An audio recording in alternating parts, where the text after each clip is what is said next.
Évidemment, chaque aviation, chaque arme de l'air va un peu correspondre aux ambitions géopolitiques du pays. La Suède, avant c'était un pays neutre, qui vient de rejoindre l'OTAN pour des raisons évidentes.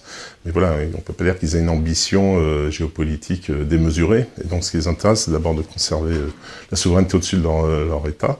Et donc ils ont développé toute une série d'avions, d'ailleurs, au cours du temps, pour pouvoir le faire. C'est toute une série d'avions qui leur permettait en fait d'être autonomes, d'être indépendants et de pouvoir assurer leur propre souveraineté au-dessus de leur territoire. La France, elle est dans un autre cas. La France, c'est d'abord un des pays du Conseil de sécurité, donc qui a des responsabilités à travers le monde.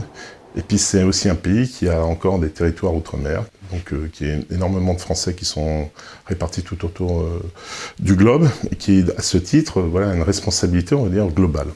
Donc pour avoir une responsabilité globale, il faut être capable d'intervenir partout dans le monde.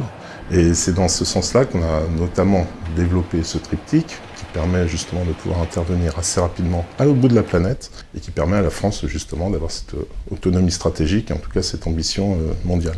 Les pilotes français et suédois s'arrachent de l'attraction terrestre dans un puissant vacarme à bord de leur monture métallique pour un après-midi d'entraînement.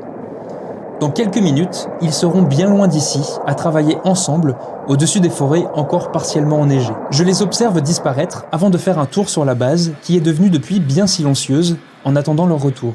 Le flanc Est, en ce moment, en 2025, c'est vraiment la zone de test. C'est vraiment là où les Européens doivent faire leurs preuves. Ils ont un certain nombre d'épreuves défensives, de tests défensifs à relever.